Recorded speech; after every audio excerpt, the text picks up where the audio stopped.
So the next chunk of movies I'm going to look at are those that were released 2008 to 2015.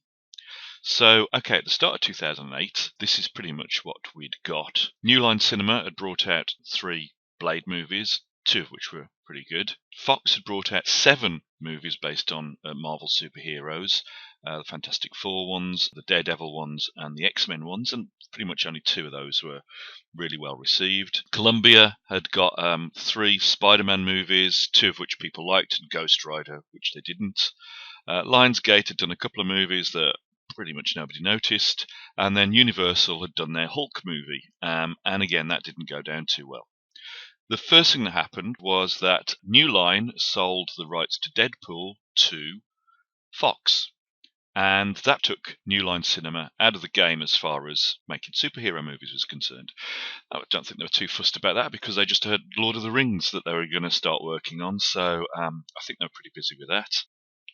Of course, there's still the rights to the Blade TV show, and there was one season of a Blade TV show, but I think if we also include TV series in discussing this, it's going to get really complicated. Next thing that happened was that Marvel were looking then at what else they could sell, and next up were Captain America, Iron Man, and Thor. And just at that moment, a new executive called David Maisel looked at this and thought, hang on, we shouldn't be selling this sort of stuff.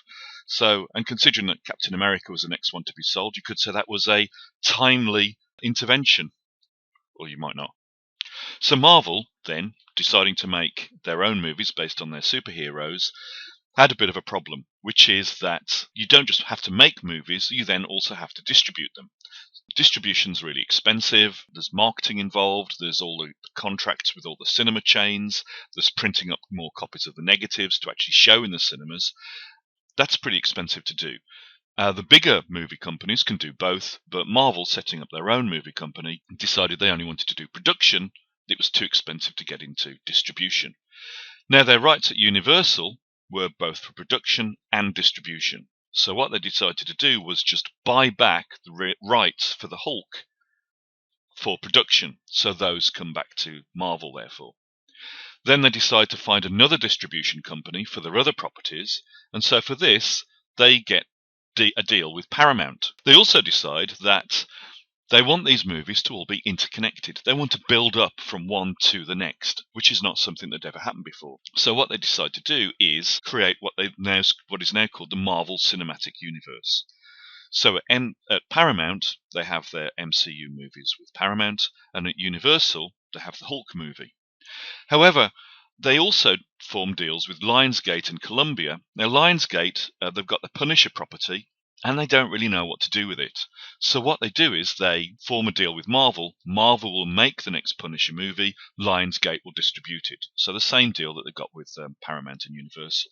But Marvel don't want the Punisher to be part of the MCU. So they come up with another banner name, which is Marvel Knights. Similarly, at Columbia aren't sure how to go about doing the next Ghost Rider movie, so they form a co-production deal with Marvel. So Marvel and Columbia will co-produce the next Ghost Rider movie, and then Columbia will distribute it. But again, Marvel don't want the Ghost Rider movie to be part of the MCU. So again, this comes under the Marvel Knights banner. Okay, so the MCU movies, the Marvel Cinematic Universe movies they come up with are, first of all, Iron Man. Now, Iron Man is really successful. Everybody loves it and makes loads of money. The next movie they do is now called The Incredible Hulk, and this is the one with Edward Norton. Now, they've done something kind of different with The Incredible Hulk in that it's sort of a reboot and sort of a sequel. It's a sequel in as much as the first Hulk movie, the one by Ang Lee, ends with Bruce Banner in Central America, and Incredible Hulk starts with him in Central America. It also starts with him already the Hulk. So in that way, it's sort of a sequel. However, it's also a reboot in that it's a completely different cast. So, as I said, it's Edward Norton this time. And also, when they reflect back on how he became the Hulk, it's a different origin. and I don't think it's as good an origin. So, but again, the Hulk, quite popular, not as much popular as Iron Man, but it still goes down better than the one made by Universal. Iron Man 2 comes along, that's very popular. Then they do their first Thor movie, and that's popular. And then they do a prequel to all of this, set in the 40s, set in the Second World War, with Captain America, called The First Avenger. And again, very popular. Now, something else happens, which is that Marvel Entertainment, Marvel Comics, is bought up by Disney. So now Disney have their own distribution platform. They can distribute the movies themselves, so they're not interested in going with Universal or Paramount. They'll do it all themselves. However, they can get around the distribution deals they've already got, because their next movie is The Avengers.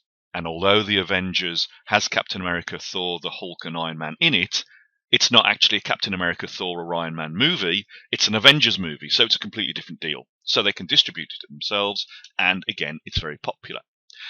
That's a bit of an understatement. It was actually, when it came out, it ended up being the third best-selling movie of all time. And in fact, the best-selling movie that wasn't made by James Cameron.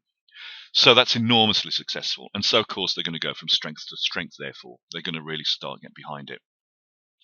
Marvel Knights stuff, well, again, I don't know. I mean, I think The Punisher was a reboot, and I didn't really see it. I don't know anybody who did see it. Ghost Rider, a sequel to the original, also with Nick Cage, and again, I think he pretty much kind of passed everybody by, really. So this is the phase after phase one. This is what's happening. Disney have the power. They've got the lawyers. They've got the accountants. They can start buying back some of these rights. And so they buy back the distribution rights from Paramount. They've already bought back the production rights for Universal. They don't buy back the distribution rights from Universal for the Hulk. They just decide they're never going to make another Hulk movie, which pretty much takes Universal out of the game. Over at Lionsgate, and of course they've got the Punisher rights. At Columbia, they've got the Ghost Rider rights. And at Fox, they've got Daredevil rights. And Disney go around buying these back. So they get Daredevil back from Fox, they get Ghost Rider back from Columbia, and they get the Punisher back from Lionsgate. So that means that Lionsgate's out the game, pretty much, from making these movies. And it means that now they have these three properties that they can start turning into their own TV shows. So then they're all set for the second phase of the MCU. We have Iron Man 3, we have Thor 2, we have Captain America the Winter Soldier, we have Guardians of the Galaxy, so they start expanding the range of different movies that they want to start working with. Because, of course, things like Iron Man 3, that's the last Iron Man movie, they need to start bringing new properties into the cinematic universe. And then they do an Avengers movie, and then they do Ant-Man. And that's the end of phase 2. Okay, over at Columbia, they've got their own property, Spider-Man, and they're not slouches. They start rebooting that. They've got another version. However, it's a reboot. We've already seen it all done once. This is ones with Tobey Maguire now. And, I mean, I'd lost interest at this stage. I didn't bother going to see them. I've never bothered watching them. I just figure, it's all just the same again. And I think audiences overall weren't that bothered either. Over at Fox, their X-Men property is going a lot better. They do a prequel, X-Men Origins Wolverine. They do another prequel, X-Men First Class. Then they do a sequel, again with Wolverine, which is their most popular character. And then the final one during this period is X-Men Days of Future Past, which is partly a sequel because it's set in the future, and partly a sort of prequel because it's set in an alternative timeline in the past. Okay, so then also during this period, they reboot their Fantastic Four property, this time calling it Fanforstic, with a different group of actors. They just think, well, maybe this time we'll get it right, and they didn't. It was pretty much loathed completely. I think everybody just thought it was both a failure commercially and also as a failure critically. Just everybody hated it. So that's, again, so that's the end of the Fantastic Four, perhaps.